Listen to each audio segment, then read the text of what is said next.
Hood Talk News, we on fire. Yo, what's good? Man, we got Tory Lanez, man. We got Tory Lanez in the news today, y'all, man. And they say Tory wasn't the one that shot Megan, man. I been said that. I knew he ain't do it, man. You know what I'm saying? But listen, man, with no further ado, man, let's get into this press conference. Good morning. We are here today to bring to your attention some information Unite the People believes is exculpatory in Mr. Daystar Peterson's case, professionally known as Tory Lanez. Recently, we've been made aware that a member of the media, Mr. Gianno Caldwell, was working on an op-ed for the New York Post regarding Mr. Peterson's innocence. During his work on that op-ed, he became aware of some information in Unite the People's possession regarding a statement that was given to Unite the People by someone with information relevant to that case. The New York Post recently reached out to the prior district attorney, George Gaston, Megan Pete and her representatives, and Kelsey Harris and her representatives. The only party that responded last week was Megan Pete's representatives with a request for more information. A few days later, Mr. Peterson's brutally attacked in his jail cell. Unite the People represents Daystar Peterson in his appellate process. We filed an appellate brief and a writ of habeas corpus on his behalf. The district attorney's office has already responded. The case is fully briefed. We're just waiting for the appellate court's decision. We were willing to wait for the appellate process to play out, but given that brutal, unprovoked attack, we felt it necessary to come here today to provide you with this information. It is our intention to make a request to the governor to either pardon or commute the sentence of Mr. Peterson, so that when he recovers from this attack, he's not returned to a jail cell, but that he's allowed to go home and recover. That's crazy, man. This man didn't do the crime. He done went to jail, you know what I'm saying, got stabbed up when he ain't supposed to be in there, man. Boy, Tory got you. Boy, you got your lawsuit here, boy. Not long ago, Unite the People was approached by a gentleman named Bradley James. Mr. James informed us he was working as the bodyguard and driver for Miss Kelsey Harris during Mr. Peterson's trial. As such, he was in close proximity and he had privy to conversations she was having with her husband and others. Mr. James informed us he was not under a non-disclosure agreement or a confidentiality agreement and was free to speak with Unite the People, and that he was doing it because his conscience would not let him not speak and leave a man in prison for something he did not do. Mr. James informed Unite the People that he was witness to the conversation Miss Harris had, where she stated she had the gun, she fired it 3 times, Mr. Peterson grabbed her arm and knocked it down, and the gun fired 2 more times. In essence, Mr. Peterson never shot anybody, never even touched that gun. That's crazy, man. That's crazy. So what they locked him up on, man, with no evidence? They ain't get no fingerprints off the gun. Did they even get the gun? Come on, man. Never fired the gun. This statement aligns with the statement of the only non-party witness to the case, Mr. Sean Kelly, who at trial testified he saw 2 women fighting, 2 men break up the fight, 1 man... The reason why I say did they even get the gun, because they act like they didn't. The gun would have told it all, man. That would have told it all. Fingerprints in it, come on, man. Grabbed the other one's arm. Gunshots came from the passenger side. The passenger side is where Miss Harris was sitting. This further iterates that Mr. Peterson did not shoot Miss Pete, did not shoot at Miss Pete, or did not assault Miss Pete. It's just another irregularity in a list of irregularities in this case. For example, there were 3 potential suspects in the car that night, and yet the only DNA sample was taken of Mr. Peterson, even though unknown DNA was found on the gun. Why wasn't Miss Harris's DNA taken? Or Was it taken and the information simply never given to the defense? Why wasn't the driver of the car, Mr. Jaquan Smith's DNA taken? Or was it taken and again, simply not given to the defense? We don't know. It should have been taken. It is Unite the People's understanding, regular LAPD practice at a crime scene like that, anybody who's there, the DNA is taken. Another irregularity. Why, at Ms. Harris's police interview, was a non-lawyer, non-family member record company executive allowed to participate? Highly irregular situation. Normally, we see cases, strangers are not allowed in these things, but it was in this case. All of these things point to the highly irregular nature of his trial and his conviction. It is our contention that he was wrongly convicted. And while we at first were willing to let Seem like they ain't even look for the truth. Let the process play out, it is our contention now that if he is not pardoned or released promptly, he may never come out. And that would be the ultimate injustice, is that he gets killed in prison for something he did not do. At this time, I'd like to bring up Mr. Gianno Caldwell, the media member who was working on that op-ed for the New York Post. Thank you. Thank you, Walter. Good morning. Thank you for coming today. My name is Gianno Caldwell. That is spelled Gianno, Caldwell, Caldwell. I am the founder of the Caldwell Institute for Public Safety at caldwellinstitute.org. I am also a member of the press for almost a decade now.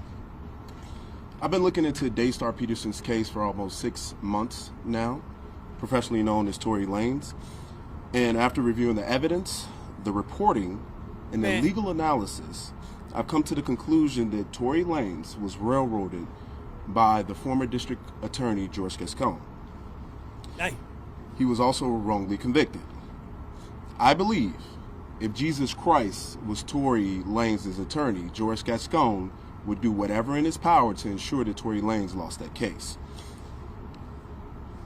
Tory Lanez's defense team have alleged the withholding of exculpatory evidence, prosecutorial misconduct, among other issues. Tory was talking that trash online because he know he ain't shoot her, right? He was talking that trash. They were like, we gonna get him. You know what I'm saying? Everybody was telling Tory, man, just shut up, man. You know what I'm saying? And the more he talked, the more, you know what I'm saying, stuff got serious for him. You know what I'm saying? So that he pissed them off with his mouth. You know what I'm saying? Among other issues that I was compelled to write an opinion piece. But still, hey, you should be able to talk if you didn't do it. But I'm just talking about in this world today. You can't say nothing, man. Let it play out, man. Because, listen, if they want you, they'll get you. For the New York Post. It is true that last week, the New York Post editors reached out to 3 parties. One being George Gascon, Megan Pete's team, and Kelsey Harris. It is also true that Megan's team was the only ones that responded back for that request for comment. Boy, Kelsey team, they getting Kelsey up out of here. Kelsey on the flight to India. Kelsey, you better start running, boy. You better go on, stamp that, get that passport, and get on up out of here, man, before they get on to you. They coming. I had some glaring questions, and that was the reason for this op-ed. Things didn't make any sense to me, many issues in this case, and I was shocked by the lack of interest from the media to ask very simple questions. There were multiple people with gunshot residue on their hands that night. Why didn't all individuals have the residue tested, their DNA tested on the weapon? That's a legitimate question. According to the prosecution, Tory was excluded from the clip of the gun, and according to Tory's defense team, they said DNA analysis showed that there was a 0.01% chance that Tory touched the actual gun itself. Another piece that stood out to me, the call that the prosecution alleged Tory made confessing to a crime. I listened to that call. I'm sure many of you have as well. I didn't hear a confession. But what really shocked me about it is if my best friend was shot maliciously by someone just 2 to 3 hours before, I wouldn't have answered the call, or if I did, I wouldn't calmly have a conversation with the individual of it. And certainly I would ask, why did you shoot my friend? And more importantly, I would never have given you my current location out of fear of you finishing the job. That was something that stood out to me. I also, in my op-ed, discussed Kelsey Harris pleading the Fifth Amendment. She wasn't accused of anything by Megan Pete or the police, and to my knowledge, she wasn't under any investigation. So why plead the Fifth? What also shocked me is the prosecution gave her immunity. For what? What did she do? Is there an allegation of her doing something? I'm not aware of that. Maybe some of you can answer that question today. During the time of trial, George Gascon, just to take you back to where we were at that particular point, he had just barely won a recall attempt. He lost support in many key demographics of voters. Crime was up in Los Angeles County. And this case would have been a silver bullet for him potentially winning. His policies obviously were bad and people were harmed. So that didn't happen, and thank God it didn't happen. Tory got caught up. At the heart of this injustice is the misuse of gun enhancement charges, a sentencing tool intended for the most dangerous and violent offenders. In Tory Lanez case, these enhancements were not supported by evidence.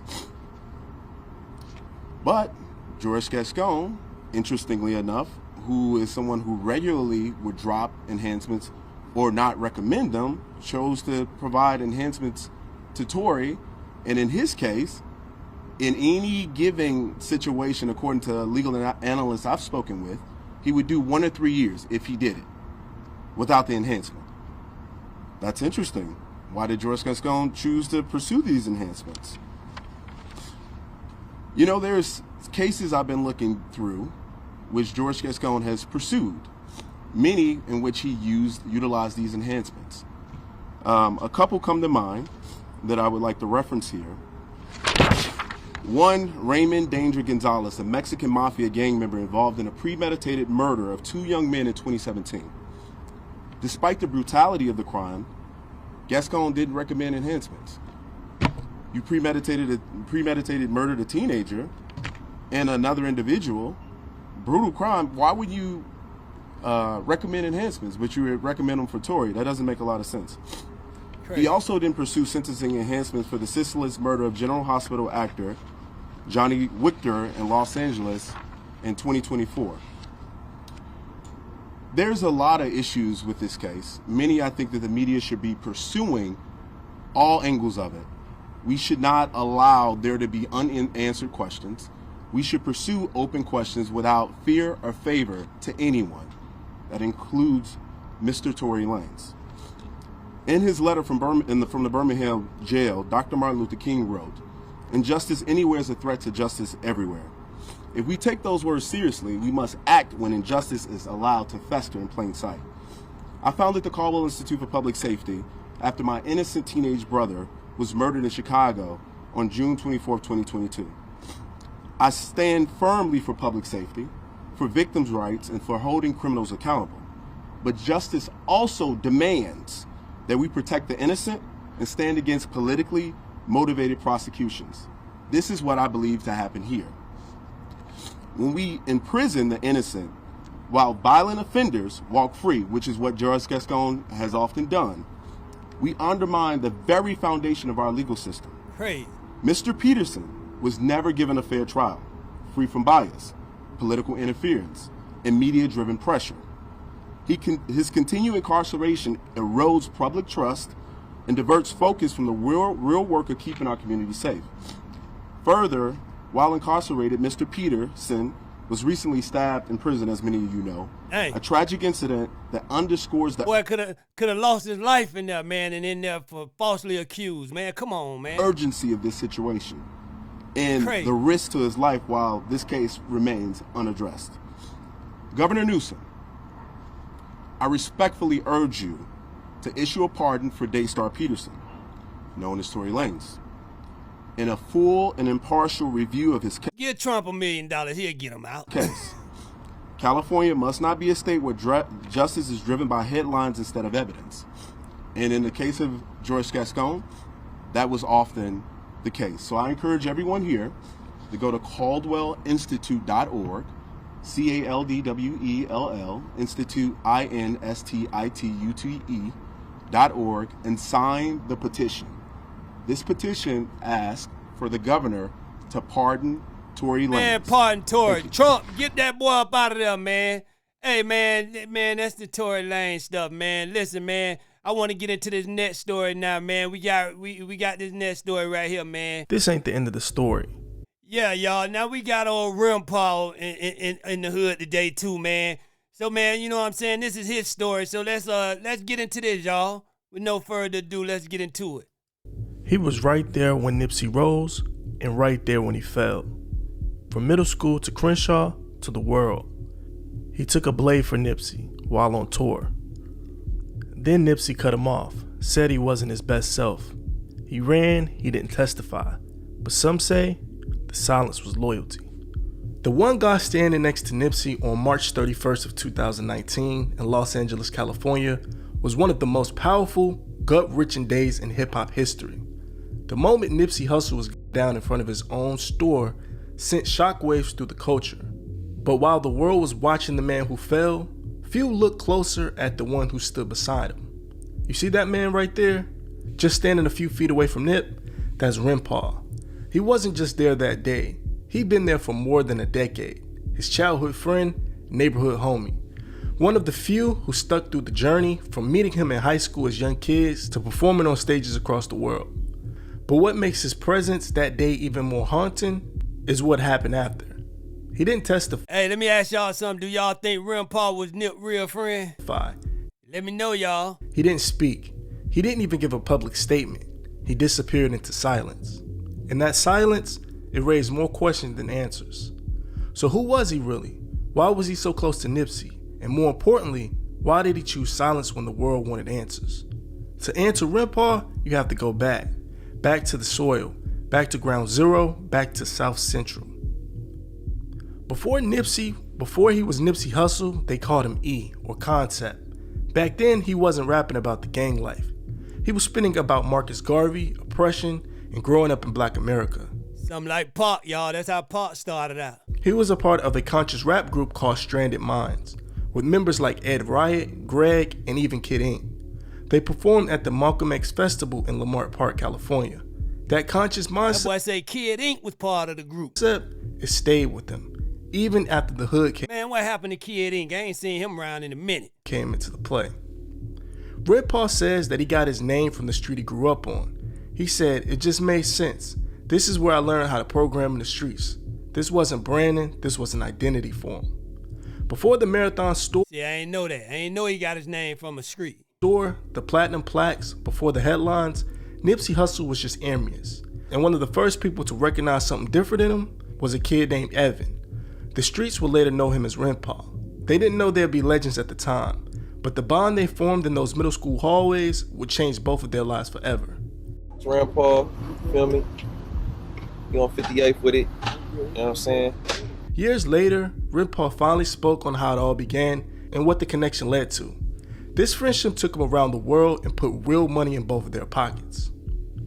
I actually met Armius in the hood. We was going to school together though. I used to see him in passing, but it was another friend we had named Jermaine. I was actually on 58th on my bike, and I bumped into him down the street, and I recognized him. I'm like, don't you go to Hamilton? He was like, yeah, I go to Hamilton with Armius. And then we rode from right here to 60th and Rimpau. Went to Armius' house, and he introduced me to Armius. You feel me? And we've been locked in since then. We would be thugging in high school, you know, doing what we do, you know, macking the bitches, and, you know what I'm saying, fucking with the girls, you know what I'm saying, getting fresh, trying to get the fly clothes, doing all the, you know, regular young shit. So, why was y'all going to Hamilton and living over here? How did that work? Well, I don't know. I don't know why I ended up at Hamilton. I think that was just like one of the schools my mom, you know what I'm saying, was just followed me to get in. I don't really understand why my mom like chose that direction for me. I don't think she wanted me to go to Crenshaw, honestly. What about Nip? Why was he at Hamilton? I don't have no idea why Nip was at Hamilton. It just worked out like that. Maybe because the performing arts thing too, you know? They had a big performing arts magnet at Hamilton. That might have had something to do with it. Nip was real similar to Pac, man. For real. They had an arts program. Basically, they had like music programs up there, like different programs to get you, you know what I'm saying, get you trades and shit. They taught trades up at Hamilton. Nip was part of that? Yeah. Hamilton? We was trying to get into the music thing, the music programs. It was hard to actually get into the music classes. You know what I'm saying? We really wasn't focused in school. I ain't gonna lie to you. You know what I'm saying? Like the classes me and Nip did have together, Nip was like fully on it. I was hella nonchalant with school. Like I would go to class and go to sleep. You know what I'm saying? But you know what I'm saying, the classes that we was in, I seen Nip was like he was real focused on like excelling, you know? But like we was ditchers though. We would ditch. We would go to school and, you know what I'm saying, jump the gates and leave. You know what I'm saying? Go to the mall and shit. Do, you know what I'm saying? Fun shit. We were just trying to get out the way, you know? You guys dropped out in the 10th grade? Yeah, we dropped out. Well, really, this what happened. Most of us did. I started doing homeschool. Not all of us, most of us. And during the time I was doing homeschool, Nip just fully dropped out. You know what I'm saying? Nip would even come to my homeschool with me sometimes. You know what I'm saying? And we would just, that's when we started smoking weed and shit and just being bad, you know? We really kind of understood we wanted to do music at that time. Like we wanted to be rappers. That was like our like dream, you know? Hip hop, you know what I'm saying? Hip hop really took an influence on our life at that time. We was like real serious about it. Because when we started going to the Watts Towers, we started playing with them NPCs and all them tracking machines. That shit really turned us out, you know what I'm saying? So the music shit came before 60 shit? For sure. I didn't even realize I grew up in the 60s yet. You feel me? It was kind of like, I didn't even realize that this was the hood. Naive. Yeah, I didn't even realize this was the hood like that. Until I met like Cuzzy and Gooch and them niggas started really laying it on me like, nigga, this the hood. You feel me? This the backs, you know what I'm saying? I didn't really realize. And Nip was all in. Yeah, Nip was all in.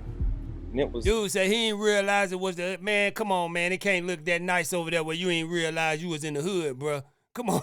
Nip was all in. According to the streets, Rimpau and Nipsey got put on the Rolling 60s the same exact day. This wasn't by accident. That was loyalty. It was in the early 2000s. South Central LA was smoking hot with violence. The wrong hoodie, the wrong block, the wrong look could get you into something fast. But for the two kids that were from the soil, there wasn't no fear. It was just cold loyalty and brotherhood. They didn't just grow up in it, they stepped all the way into it, together. And the gang coaching getting put on means you're officially bought into the set. It usually means taking a few fades, getting jumped in, to prove that you're built for the life. But it's deeper than just throwing hands. It's about trust. It's about being solid. Once you're in for life. Same beatdown, same block, same set. This wasn't a coincidence. This was a decision. But before that day even came, there was someone already watching Nipsey's move. A big homie who saw something. There you go, y'all. The one and only, the Dust Master. Something different in him early. Cowboy Kev Matt. Nipsey's OG, and he was the one who organized the put on. He remembers exactly how he met him. Rimpau explained how Nipsey didn't just jump into the set blindly. Big homies like Bear Claw sat him down and laced him up and taught him everything about the gang life. He warned him of the dangers. Hey, ain't Bear Claw in that indictment with Big U? I think I seen his name on there. And Nipsey still made the choice, but it was calculated. They say Big Kev Mac, he had a love for the youngest in the area, and it wasn't just about numbers or building ranks. Cowboy believed Nipsey had a vision, and wherever Nipsey went, Rimpau was right there beside him. Cowboy was too. Probably Big. You give him his name. Hey. I want to say 04 had a The one and only, baby, that Cowboy had. There you go, y'all. All Money In Cowboy had. There's only one of them been made, boy. He the only one that got it. me and my girl was Hey, Cowboy, we gonna option that hat, man. We gonna see can we get 20,000. That's the original. giving a party up in the hills. I was on parole at the time. Police surrounded the whole building. So I tell all the homies, like, look, if you on parole or probation, we about to open the door. It's time to go. You got to run with me because we about to go. You know, so all the ones that was on probation, parole or whatever, We crack the door and we break up out of there. By like 4 little homies, they break with me. They get up out of there. A lot of big homies stuck around, try to put their guns up under food and shit and walk out. They got gaffled up, went to prison, whatever they did. But the next day, all the little homies came to my house, so they wanted to get some names. All the homies that ran, they got away from the police that night. They wanted to get names, so I start giving them names, and I say Thundercat for them. It's every day. I'm representing Butter Vision all day long. Hey, Cowboy killed me how he say Nipsey name. Neum. Perturbed in this. Words I spit the flow nice to KCB. You wanna see me in the street if you want to. I don't give a no front, dude. It's coming real. See, cuz this why Nip ain't had you on the song. Or did he have him on the song? He ain't put him on too many though. Cause we ain't know this. Off the top of my head, I spill non-stop, you feel. Just check it. It's off the time, just listen. With your ear, I spit it. You wanna see, just listen. Rockin' with Rilo, my Nip told that boy, sit over there with Cowboy. Yeah, I'm gonna get you on something one day. my nigga you know, cause he for real. I don't even bust shots, I just run for real. I don't even play with y'all. What? Oh, ho. Boy said he don't bust shots, he just run for real. He was bragging on running back then. The boy say he don't bust shots, he run. Hold on. Let me see, can I bag this up a little bit? The boy say he don't run. He don't bust shot, he run for real. Let me see if that's back enough. Hold on, y'all. Off the top of my head, I spill non-stop, you feel. Just check it. It's off the time, just listen. With your ear, I spit it. You wanna see, just listen. Rockin' with Rilo, my nigga. I ain't go you back about to enough. run with me. Hold on, y'all. I gotta go back to that. It's off the time, just listen. With Hold on. in the street, words I spit the flow nice to KCB. You wanna see me in the street if you want to. I don't give a no front, dude. It's coming real. Off the top of my head, I spill non-stop, you feel. Just check it. It's off the time, just listen. With your ear, I spit it. You wanna see, just listen. Rockin' with Rilo, my nigga you know, cause he for real. I don't even bust shots, I just run for real. I don't even play with y'all. What? I don't bust shot, I run for real, so that explains why he took off. Boy say he don't bust shots, he run. He don't care if he got the gun on him. He run for real. He's running. Nigga, the deal. Gotta get Bro made a whole song about it. 5 years prior. Come on, man. my money for real. I'm running, chasing the money, chasing. He's still running, man. Come on, bro. Now we understand that if you ain't had no gun and it went down, you ain't know what was going on, you took off. But man, you're making rap songs about it now, man. You run for real. Come on, man. The money, you wanna see it, play with me, you funny. I laugh at you. You funny, buddy. You funny. You made a song about running 5 years prior, bruh.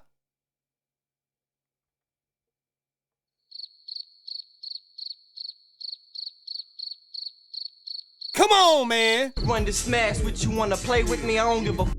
I told y'all niggas y'all blood this freestyle. This rhyme in the book, y'all go wild. In the back, the crowd get down. I make this beat hype, talk shit. You be nice, then be nice, then be nice, then be the nice. first one that talk, There you to be go. the last to blast, the last to smash, last to get the cash. They always talking shit, but never walking shit. I'm always in the street. Man, you could tell way back then he was the star of the crew. Streets doing shit, but keep a quiet shit between Listen my to them lips and lyrics. shit, and my brain and shit. I hold on to clips silently. I do my thing, do my shit. And like this, the beat is sick. Just like syphilis, it burns when I speak up on the mic. Could you get with this? Could you recognize? Boy, Nip just made that boy sing like Vanilla Ice or somebody, man. Boy, god damn. Why you should have let Nip go first, man, and then that way you could have bowed down and not said that rap, man. You run. You don't bust, you run. You don't bust my gun, I run. Recognize the talent and skill I spill from my mental reel. Every time I'm keeping it real with Cuzzy, with the suffix, you know I'm above this. Casey kick the beat right back. We on that thug shit, but not thug. Now that's some real rap right there. Times I jump the bus just to get away, escape this ghetto estate, the 108 line to find a brighter day. Cause my life is great, plus this heavy cloud is looming, and my future's dooming. Black's the only color that the beast consuming. And at the stop I check Dave lifting, yo, his legs twitching, couple teeth missing, and instead sickening. He gave me dap then, his skin so thin. You know it's good when you make that ugly face. I peeped the ash cover tracks where his syringes went in. He coughed twice before he spoke. I pat his back for breath. He punched it off, punched his chest, then his statements begin. He's like, yo, you know you niggas good for a loan. I need a nickel stone without the hard white. Can't make it through the night though. I'm at rehab about the free clinic. My system got my vein that you hit you back 5% interest. Now I'm tripping. I knew this bass head before his addiction. Just another victim of the system's prescription for till I had to stop waiting. I check my sweat pockets for change. He's rubbing his palms together, keeps repeating his phrase. I'm like, yo. Woo! Come on now. I know you got shit. Now about to bust his ass. Yeah, that's too nice in there.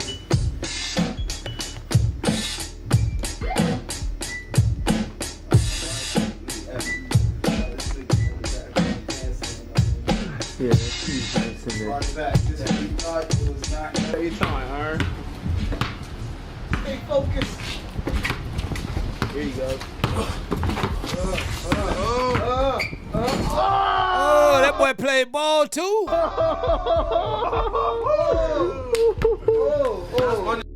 Everything. You know what I'm saying? Yes. Man, take the microphone away from dude right here, man. Come on, in his pad, man. Come on now.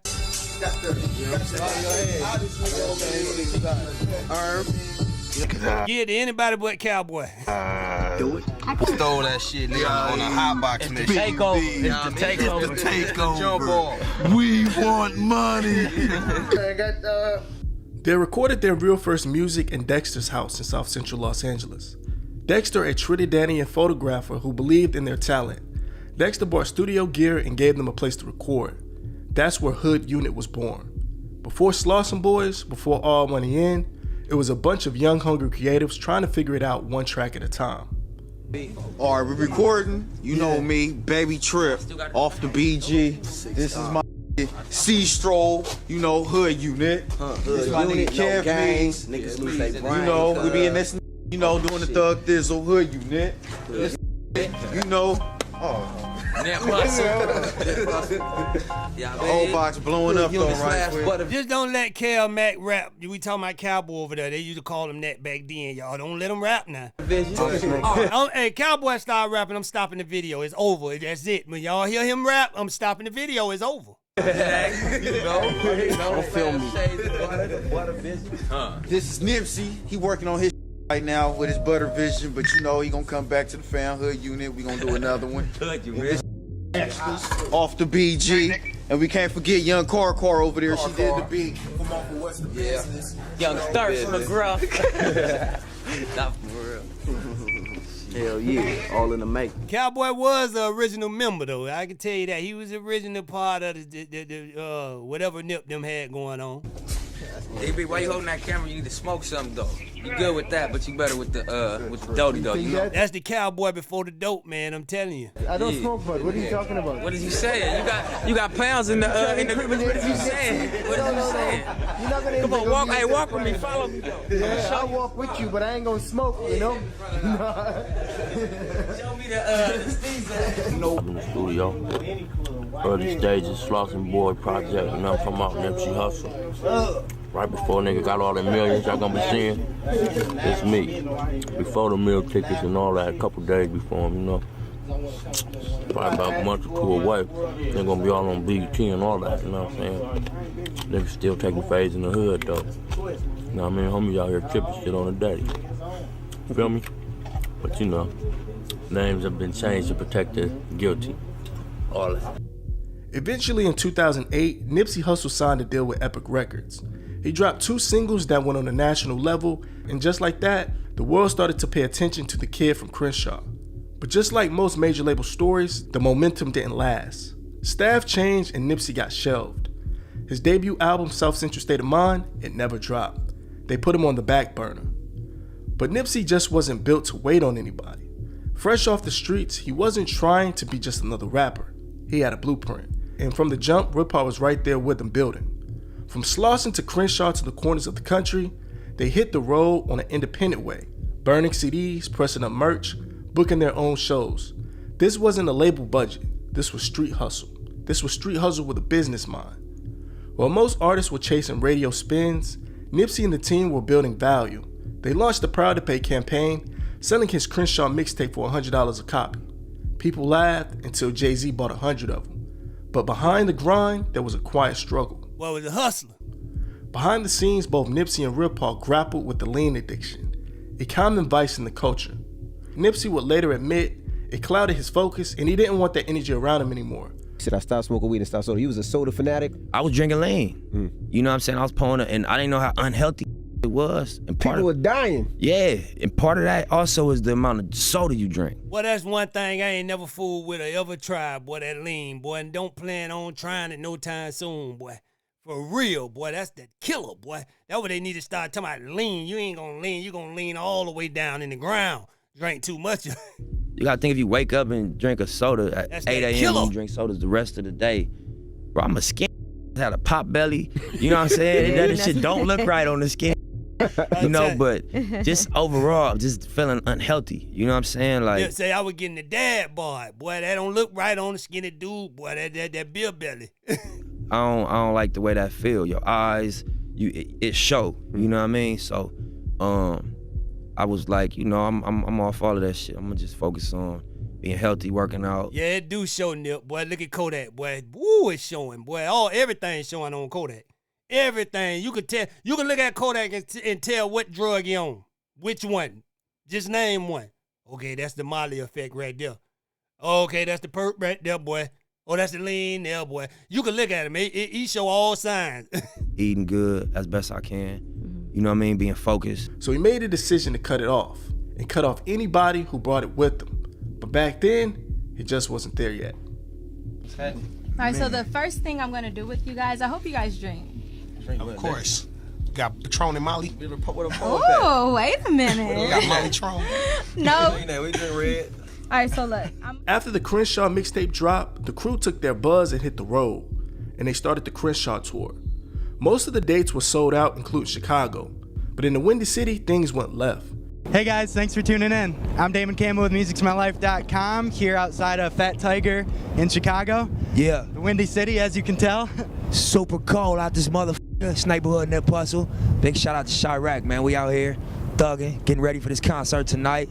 Big shout out to Fat Tiger, man. You know what I'm saying? Good part of the city came through, show love at the pop-up shop. You know? What's up though, man? Talk to me.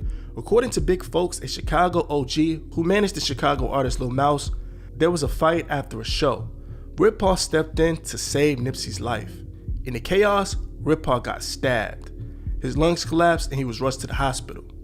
That wasn't security. That wasn't a bodyguard. That was loyalty. Rimpau put his life on the line for his brother Nipsey Hussle.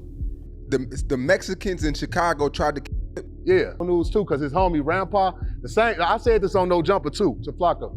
The same that was with Nip that he got.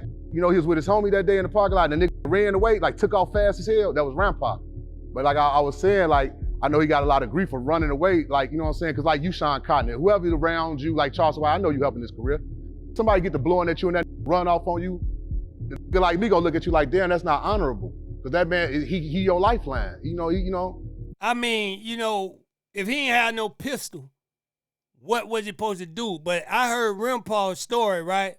And he said he tried to run just like Nip tried to run. He's like, they didn't know what was going on. And I could believe that, y'all. I could kind of believe that, man. Like when somebody go to shooting, everybody running from it. Like when you know you don't have a problem with somebody, that's how you know it wasn't no beef with Nip and Holder. Because Rimpau said, he tried to run just like Nip tried to run. So everybody struck.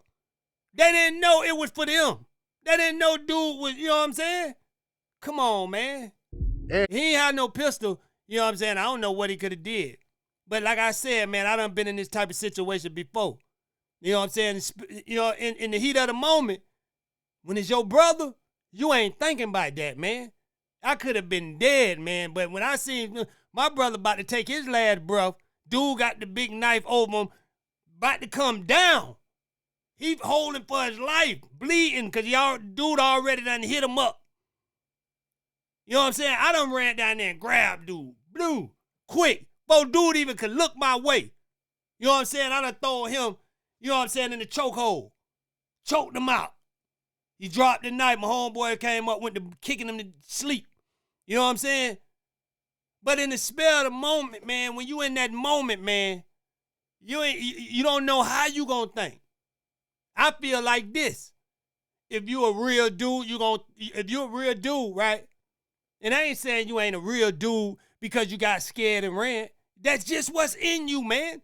Everybody gonna react a different way. You have no control of what your body gonna do. But what you really are, when it come down to it, that's what's gonna show. And I showed who I was, you know what I'm saying? Without my control.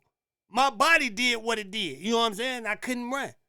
Several incidents, niggas called me crazy because they're like, boy, you ain't running nowhere, boy, God dang, shootouts and all. But that don't be me. You can't say what your body will do. You get what I'm saying? So, you know, I don't know. And he shot, like, save him, do something. So, but I'm like, I know he was going through a lot in LA with real niggas on his ass about that and this and that, but I'm like, well, they missed the part where he really did that shit in Chicago. When they pushed Nip on the bus, locked him on the bus, we had drove off because we really was securing them that night. They had one security, they was on the tour. He was on that 100 tape. Because he knew what was going on then. These boys was in the blind. He say, Nip tried to run just like he tried to run. I keep telling y'all this. Them boys didn't have no beef with no Holder. All these made up stories and stuff, they ain't had no beef with that dude. It wasn't nothing going on before that, because if it was, Rimpau I don't think would have just struck off like that. If he knew dude was up to something. If they had a confrontation or something going on, man, wasn't nothing going on. Dude was up there pacing and walking around because he was sent up there to do something, and he was trying to build himself up to do it. And I'm going to keep saying that. Man. If you from the street, you ain't even got to be from the street, man. Even you know what I'm saying? Anybody can see that. Dude, it wasn't nothing going on to make dude do that. He did that because he was sent up there, and he had to build himself. If you look at the video of him in the store and everywhere, he all in the restaurant or whatever that was, a chicken place, whatever, burger place, whatever. He in there pacing, keep looking out the window, don't know what he want to do. He had to build himself up, man. $100 tape tour shit.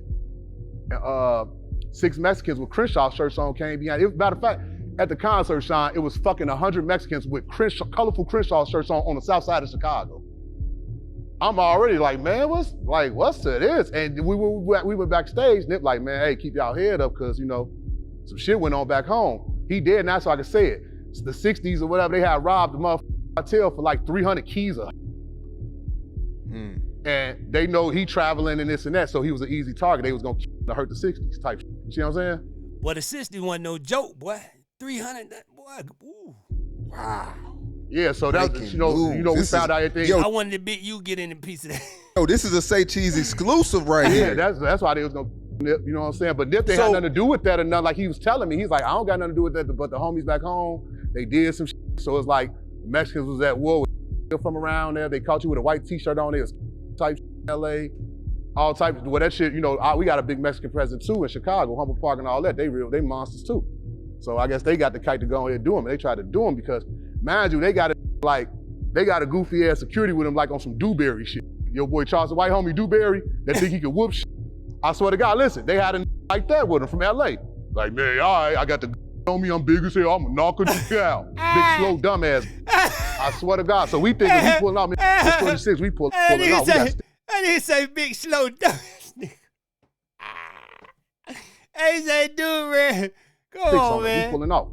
We got mouse and everything. We just sent shot in the back. Me and Shorty, we on the low end, so we chilling. We about to leave. We done got drunk all night. We just stayed backstage for 2 hours. We done did some dumb shit. Because it's like, Nick, go get out. He was having so much fun with us. It's like, he felt like, I feel like I'm back in the hood. We was kicking it. He didn't want to leave. His tour bus in the alley back there behind Reggie's on 22nd. So I'm like, damn. So me and Six like, we gotta get, it's time for us to go type. Like, nigga, we ain't about to get caught down like this.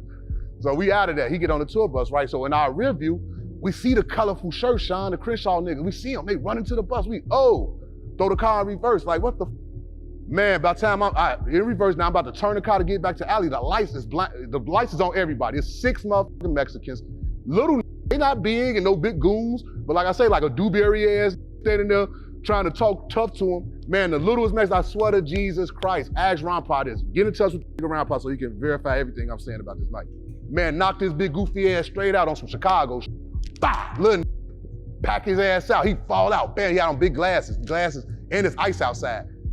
Glasses skied across the ice, and his skied across the ice. The Mexicans, they on the ice, fumbling, trying to get to the. Couple of them trying to get to the other shorty just beating the big ass, the Dewberry nigga. They beating him. They Dewberry in his ass. Beating him. I'm damn. We done hopped out the car, icy. We got 230s on us. Imagine this Nipsey tour bus right here. We see Rimpau push him in the back. Nipsey tour bus had a room on the back of him. He pushed him in the back of the room, closed the door. These motherfuckers climbing on the bus, like getting on the bus driver scared and like, damn. Now Rimpau, like, he on the bus, we looking like, what to do? We out there, we trying to line, like, man, Rimpau just opened the door, jumped off the bus, packing, bam, still on him. Next Mexican rolled up.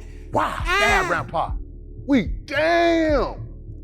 Then it folks. Now I'm like, get the boom, boom, boom, boom, boom, boom, boom. We told Nipsey bus up. But I knew he was in the back of the bus. Now the driver, he on the ground somewhere. But mind you, they're climbing on the bus to get to the back to get to him. Well, how many Mexicans did it was, man? God dang, y'all had the whole Mexico out there. Man, what, G? We, Found them, get up out of there. Was it Latin Kings or somebody? Was it? I ain't gonna put that on my King brothers. I don't know. I said Mexicans. I don't know what they could have been. Some 2-6s. I don't know what the was. Chicago got a lot of Latin gangs. I don't even know if they was Mexicans. They was Latin descent, and they didn't come to play. And they had on different colors, like blue, purple, man, red. They had a bunch you of. said how you putting this on the Mexicans? Now that could have been Cuban, Puerto Rican. It could have been anything, man. Don't be just putting it on them. I thought you knew this stuff. Now I got some Mexican friends. The colorful shirts on in the winter, and they were T-shirts, folks. So I should have just read like, man, these is on some other shit. I thought they were some concert goers, but no, they was out there. They was trying to keep it, man. So more to that story, Rimpau got left behind, had to go to Chicago Cook County Hospital. He was stabbed though. We got him to the hospital. The big security guard got his nose broke, I think.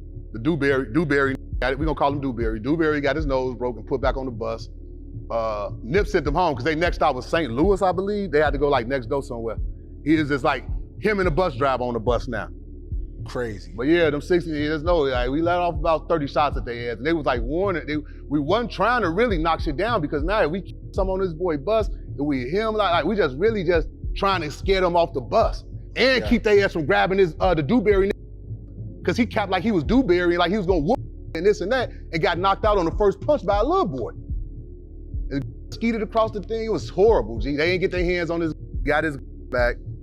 It was like a life-saving thing, but Nip, that was my man, G. Low-key, him and Mouse got 2 songs that I just keep to myself on some petty shit, and I'll release them whenever before I die, if I want to. Yeah. After the Crenshaw tour, something shifted. Nipsey's mindset evolved even more. His vision was sharper, his discipline tighter, and his circle started to shrink. He gave up lean, cut the distractions, and began stepping away from. He got smart, man. These dudes ain't loyal, man. Dudes only loyal what they could use you on. You know what I'm saying? And once that's over with, man, you know what I'm saying, they back to being disloyal, man. You know what I'm saying? They come cry on your shoulders, ask you for money, all type of stuff. And Nip figured that out, man. A lot of these dudes be fake. That's why it's best to roll dolo from state to state, man, for real. But that was, hey, salute to Rimpau, man, you know what I'm saying, for stepping up that day. Anyone who didn't reflect the energy he needed around him. That's when Rimpau, his day one, quietly faded from the view. No beef, no Instagram drama, just space. Years later, after Nipsey's passing, Rimpau said something that explained it all. You showed me the world. You helped me come out of my shell. You didn't accept me at my low when I was on drugs, and that was the main reason I quit and got myself together. That right there, that's love. That's accountability, that's growth. Nipsey didn't enable his people. He challenged them to be even better, even if it meant walking away. And Rimpau, he took that lesson seriously. That's why even after the silence, he was... That's me, y'all. Before I get into it with a family member or anybody, man, and I could be the worst dude on the streets. Family members know that. But before I get into it with a friend or a family member, I just turn my back. What DMS say, could have put the Mac on him, did the only thing I could do is turn my back on him. That's all you can do, man. And that's what a real one do. Was still there when it mattered the most. Because loyalty doesn't mean you never fall off. It means you find your way back. By 2019, the Marathon store wasn't just a retail space. It was a landmark, a monument, and a vision that Nipsey built with his own hands right there on Slauson. And on March 31st, Nipsey pulled up, unannounced, to help a homie who came home from prison. Nipsey brought him gear, shoes, and words of encouragement, allegedly. Just another day in the neighborhood. Rimpau was there too, back by Nip's side after everything he'd been through. Surveillance footage shows them talking, posted up outside the store. Moments later, Eric Holder arrives. Heated words are exchanged, then the first shots. Man, I wish they'd stop saying heated words was a stain. That's why Rimpau, you heard what this man just said, man. Y'all heard what this man just said in the story about Rimpau. You know what I'm saying? The mess, he threw Nip in the room and he started fighting with the Mexicans, man. It wasn't no words of stains, man. They would have been more on point if it was some words, man. I'm telling you, man, it wasn't no word. They keep swinging the narrative.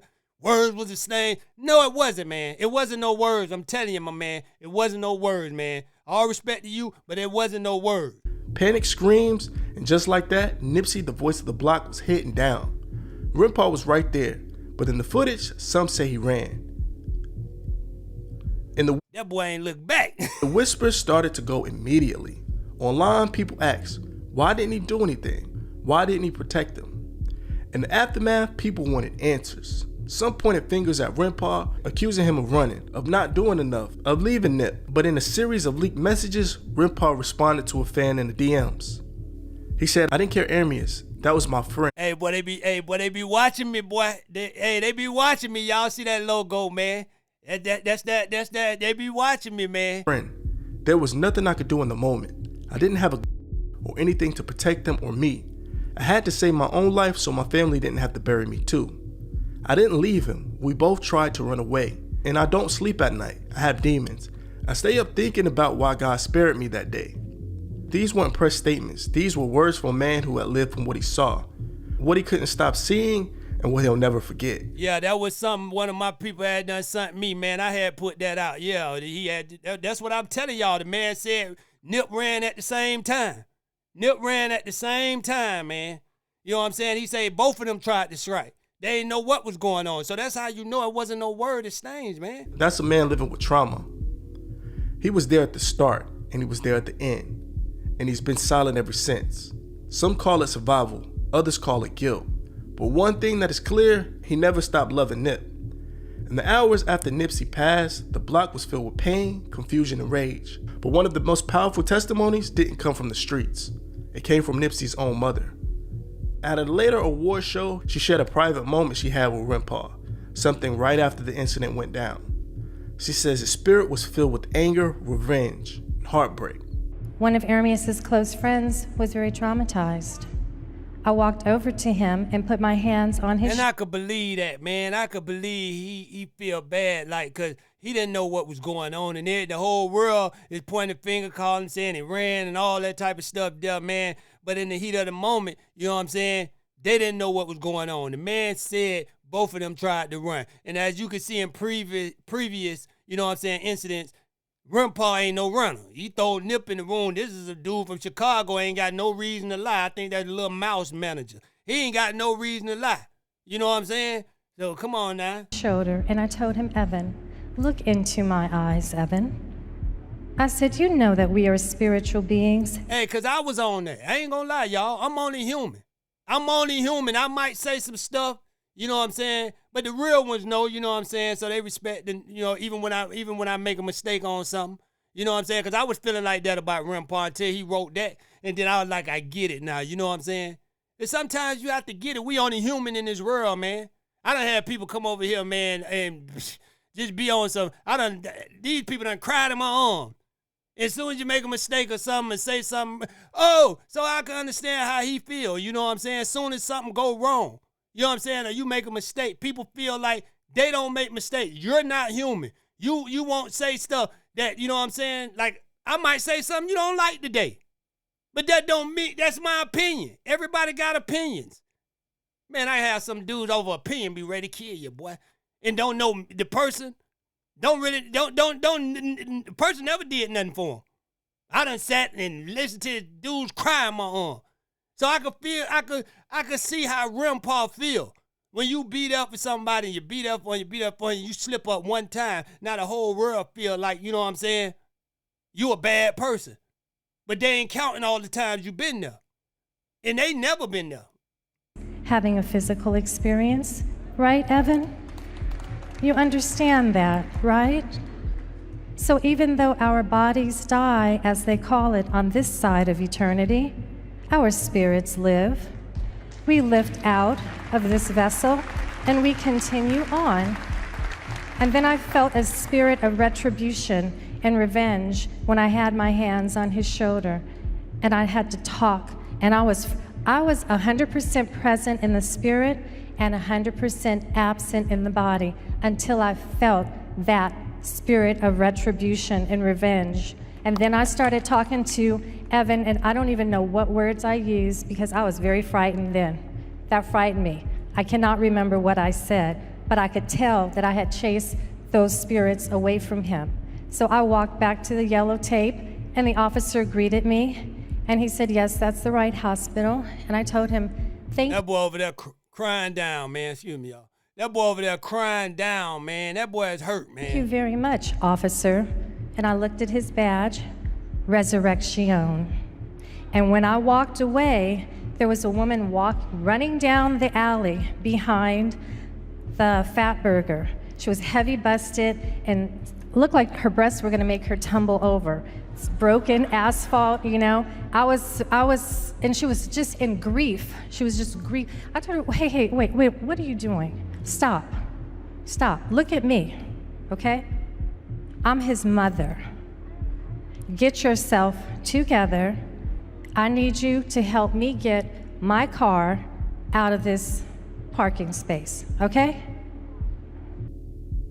She said it looked like Rimpau was a lion pacing the concrete, eyes full with fire, but no words. Yeah, he wanted to hurt something, man. Rimpau was mad he couldn't do nothing because he didn't know what was going on, man. That just wasn't the energy of someone who ran. That was the look of a man who lost his brother. Whatever distance had grown between them, it vanished in that moment. From middle school to Crenshaw mixtapes to the day of Rimpau was right there. And no matter how quiet he's been since, his silence says more than most people's words. After the smoke cleared, the streets had questions. People had opinions. Cowboy Kev Mack, the big homie who put Rimpau and Nipsey on, spoke out. Nah, I mean, Rimpau was never built like that anyway. The best thing he could do is not affiliate himself with the hood and go live his life. That's the best thing that could save his life. It ain't no need, what the f***, ain't no, because, come on. I never looked at that tape and it was shocking to me. Bruh, you was running around in circles in the break room. So what is you talking about? You was running around in circles in the break room, man. You know what I'm saying? Come on now. I don't expect nobody to take no bullet for nobody. I don't expect nobody to do maybe the things I would do, you feel me? I wasn't standing next to them, so I can't say what I would have did. Yeah.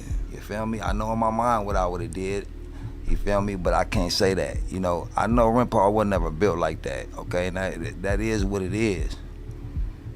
But when I looked at that tape for the first, like I said, I never watched it. I had to watch it in that court trial. When I seen this shit go down and I seen bro run and never look back. I mean, I've been shot at a lot of times. I dive, I roll, tuck and roll, look back. You know what I mean? I never just ran to Western. I mean, I don't know how far Cuz ran, but I mean, in slow motion, Cuz was. Now, how on that dope? I don't know, y'all. Cowboy probably would have tried to catch that bullet with his teeth. Running fast. Hey, I don't know, I'm y'all. just saying, but in the heat of the moment, anything, I said, a lady, she left her baby. Cowboy looked kind of high that day, man. Cowboy probably would have ran into the bullet, man. He probably would have took the gun out of his hand. I'm telling you, Cowboy probably would have snapped. Hey, but when he heard the gunshot, he was so paranoid, he didn't know what was going on. He just started running around the break room. Baby's in the car. She ran around the car, but she looked back and she ran. They say he was looking out the window. Ran around the car. She looked again and she ran back and got her babies. That just shocked me. I never seen a gangbanger do that. I've seen a lot of my homies get shot, and I never just and never look back and never look back. I did. I mean, then I got another video that nobody got on Earth, and I'm down there and I see Cuz standing back there like this. He was shocked, man. Cuz did come back. It messed him up, man. He ain't know how to take it, Cowboy. You said he ain't from the streets, man, but that don't mean anything, man. If you bout it, you bout it. You ain't got to be from the streets, you know what I'm saying, or about the street life to get it down. while I'm on the ground plugging the hose, cuz just standing down looking down. He was in a state of shock, cowboy. That dope had you where you ain't going in a state of shock. You know, you're all over the place. You went and did an interview right after the ambulance pulled off. Yeah, you know, I'm his business partner, all this stuff there. But like I said, cuz was never built like that. You feel me? Nip loved him. Nip loved cuz. Nip didn't love me like he loved them, cuz Nip loved me in a different way, a big homie way. Nip loved me, I'm his big homie. We had a different relationship, but Nip had love for these. And when I was going to court, I felt... Yeah, he kept you way over there for you won't steal nothing. You was his special homie. Hey, look, man, y'all leave him alone. I know he smoked, but listen, he's special to me. He's a special smoker. All right. I didn't expect no family. That was too hard. But his homies, you ain't got to go say nothing. If I'd had a little support, I'd have got over there and choked out. I had an old lady with a cane ready to help me out. You feel me? Old lady with a cane, we looking around in tears like nobody, what the I seen homies come through and we beat up niggas cause they homie coming to court, niggas show up deep, we'll roll up and go thunder a nigga cause his partners is coming to do something, whatever. Nigga, ain't nobody gonna show up for... Why you went against Sam? That's what I wanna know. And why did you still be friends and defend Big U still to this day? After he laughed at justice for Nip. You gotta tell us something, man. Take that hat off, man, and tell us something. That hat clogging up your brain, man. Cause that's where you had the dope at. That's where you had the dope at, and it's leaking, you know, through your palms or your head, man. Because it ain't something going on in that cowboy hat, man. For Nip, I don't give what the hood politics or anything. I'm showing up for bro. I don't give a. That boy said I'm showing up for now, bro. And in that courtroom, I learned so much information, bro. I learned so much back shit. Man, stop calling Nip name like a plane going down. Now, come on, man. Nip went to court for a couple of his bros so they could go on, so they could still be on tour. Nip went and talked to judges to make sure change on right now is free and you can't show up. Yeah, Nip showed up. Nip went to court and talked to judges to make sure you can be on tour. I ain't gonna say no names. He wasn't built like that. The least he could have done was something. Anything, not run. Cowboy said he could at least took the stand with me, man. I'm getting all this everybody coming at me for taking a stand. At least he could have been up there with me. It was a harsh statement by Cowboy, but he watched both of them grow up. From boys to men, from soldiers to stars. To him, that moment outside the store wasn't just about a tragedy. And listen, man, y'all think Cowboy wrong for taking a stand? I don't know. That was his brother, you know what I'm saying? You can't say what you would do if they need you, you know what I'm saying, for your brother. You know what I'm saying? But me, I'm on a different level from that. Boy, that'd have been my brother. Boy, listen, let him go. Let him go. Because, boy, when we got through with that dude, boy, allegedly, he would have wished he was in jail. Tragedy. It was more about accountability. But then we got to remember... He had been suffering in H-E-L-L. Remember what Nipsey's mother said. Rimpau was filled with pain, rage, and with revenge. She said she saw it in his eyes. Two voices, two truths. But one undeniable fact, Rimpau was there when Nipsey left this earth. And whatever happened in those seconds, he's lived with it every day since. On the day of Nipsey's funeral, the city of Los Angeles shut down. Thousands lined up the streets, flags waving, tears falling. And there among the crowd was Rimpau, quiet, present, grieving. As Nipsey's casket was carried through South Central, Rimpau stood right by his side, making one final lap through the neighborhood that they was raised in. Days later, Rimpau posted something. A message to Nipsey, raw, real, full of regret and love. You showed me the world. You helped me come out of my shell. You didn't accept me at my low when I was on drugs. That was the main reason I stopped and got... That one thing about Nip, man, Nip was a real one, man. That's how I try to be, man. You know what I'm saying? I try to accept everybody. I don't care what walks of life you came from. Anybody could tell you that when I used to do the live, you know what I'm saying? I ain't never, you know what I'm saying, really, you know what I'm saying? I ain't pick and choose. Like, whoever you was, I always made everybody feel special when they came up on my live. And that's how, you know, Nip is. Nip made everybody feel like somebody. Even Cowboy doing dope, he still made him feel like he was somebody, man. You know what I'm saying? That salute to Nip for that, man. Myself together. I'm gonna keep your name alive forever, love you forever, bro. No interviews, no speeches, just one post from one brother to another.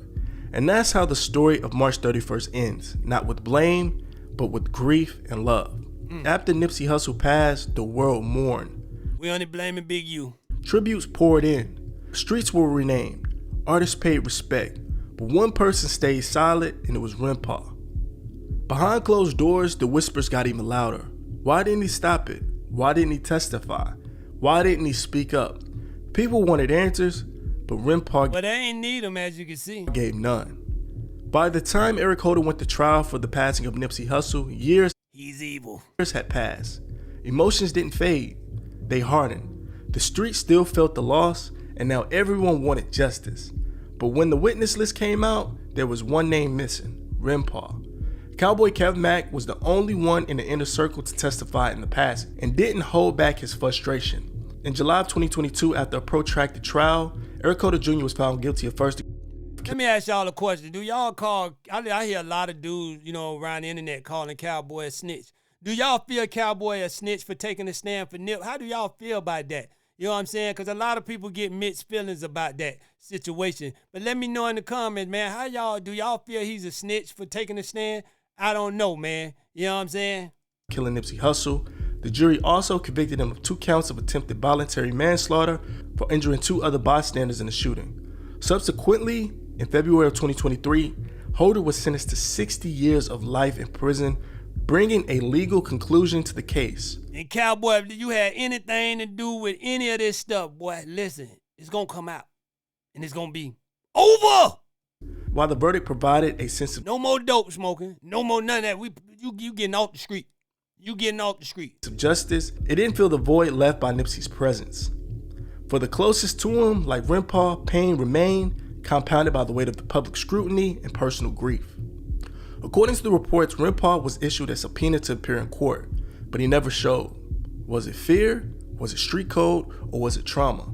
Only he knows. While the city lit candles, Rimpau disappeared. It probably was a little bit of everything, man.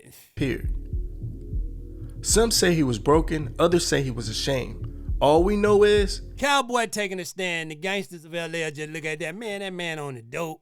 You know what I'm saying? He got all this going on. He basically ain't nothing, man. We washed up anyway. He ain't part of it.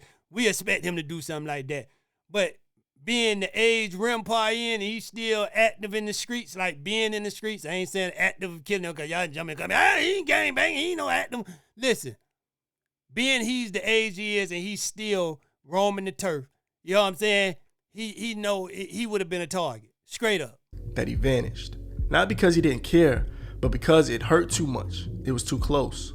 Whatever his reasons were, fear, loyalty, or trauma, they kept him silent. Like I said, I think it's a little bit all. But one person who didn't stop talking was Cowboy. Cowboy ain't kill, boy. Look, boy, you can take me out right now. The dope already doing it. I'm going. Cowboy broke the code and stood on principle. Care about what people say about snitching. Cowboy said outside the courtroom. That was his boy. I was there. But let's hope you did it for the right reason, boy. Nipsey didn't call that man a snitch. He didn't disrespect him. I had to speak the truth. One testified, one stayed silent, but both lost the same thing, and that's their brother. Silence is loyalty in a world that demands answers. Rimpau never gave any. He never sat down for an interview. He never spoke in court, and to some, that silence looked like guilt, fear, or something suspicious. But those who really know the code, his silence meant something. I don't think it's nothing suspicious. I think he hurt, and I think he know the street codes. You know, bad as he probably wanted to, he know he couldn't. And Nip understood that, because Nip lived by them same codes. You know what I'm saying? Whether we want to take it in or not. You know what I'm saying? So, hey, man, what was supposed to be done was done. You know what I'm saying? Dude is not going to see the streets again. Else. He better not. Loyalty. See, in the street world. And I'm just saying that for me, because these folks play how they want to play. I'm just saying that for me. He better not be on the streets no more. You know what I'm saying? But I can't say what they'll do, y'all. Nipsey and Rimpau grew up in. Speaking too much can get you killed. Saying the wrong thing, even in defense of someone you love, can get you and your family hurt. and sometimes silence is the only thing that proves you're solid. If roles were reversed and Rimpau was the one laying in that parking lot, Nipsey probably would have did the same thing. Because Nipsey wasn't just a rapper. He was a soldier, a general, someone who understood how fast things can spiral when street codes get violated. Cowboy stood on what he believed in, and the streets had mixed reactions. But Rimpau, he stood on something else. The unspoken, the unsaid. He didn't testify, didn't break, didn't fold. And while the choice could hurt people who wanted justice, it's also what kept him alive at this point. There's no right or wrong in this story, only survival. One man spoke, one man stayed silent, but both carried Nipsey's names on their backs. And Rimpau, he's still walking with that same weight today. Because some bonds go beyond words, beyond posts, beyond courtrooms, and they just live in loyalty. And that's how Nipsey would have wanted it. No, you're gonna run. If a nigga coming up the blower on me, I'm out of there. Out of there, I ain't got my shit. Yeah. You feel me? Because I'm a smart. Shout out to Rimpau. Yeah, that's what you gonna do. You feel what I'm saying? I'll turn to a running back. Hey, listen, man. Shout out to what it is, 834 Production, man. Hey, man, good video, man. Salute to you, man. Hey, man, like, share, subscribe, follow me on all my platforms. Leave a comment, man. Drop a like. It ain't gonna hurt you. You know what I'm saying? You rocking with the realest platform on the planet. Hood Talk News. I'm out. Haha. Yeah. Way too cool for sports, too fucking clean for some golden gooses. Pull up on these shits, we poppin' out, nigga, we making movies. Haters wanna know how we do it, my teacher say I'm a good influence. Put me in a room next to the back, watch me start speaking fluent. Long as my mama good, long as my daddy good, she consider me the modern day Robin Hood. We get this shit poppin', could've stopped it, nigga, if you could. We get this shit poppin', we droppin' niggas off some love. Respected by the realest thugs, never been a thug, but feel every thug needs some love. Caught up in the matrix, wrist shining like Mike Glove. Another 150, that big ol' shine like a light bulb. We gon' keep it slight, cuz any nigga might budge. He ran and got his fellas, cause he jealous and they don't like us. I'm trying to tame the beast and keep the peace, but they ain't right, bruh. They wanna start the beef from living life and they ain't like us. Way too cool for sports, too fucking clean for some golden gooses. Pull up on these shits, we poppin' out, nigga, we making movies. Haters wanna know how we do it, my teacher say I'm a good influence. Put me in a room next to the back, watch me start speaking fluent. Long as my mama good, long as my daddy good, she consider me the modern day Robin Hood. We get this shit poppin', could've stopped it, nigga, if you could. We get this shit poppin', we droppin' niggas off some love.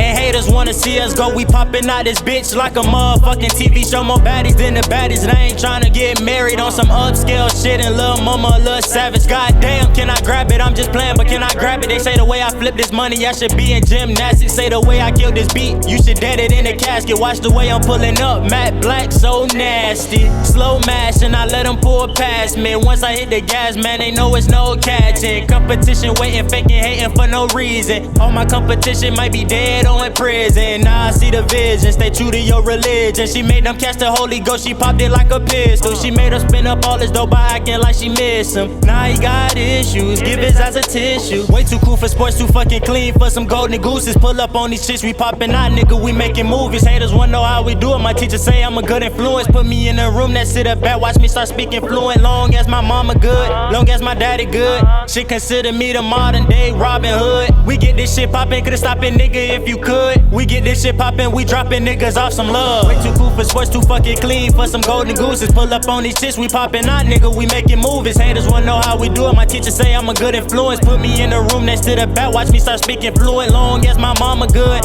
long as my daddy good, she consider me the modern day Robin Hood. We get this shit poppin', could've stopped it, nigga, if you could. We get this shit poppin', we droppin' niggas off some love.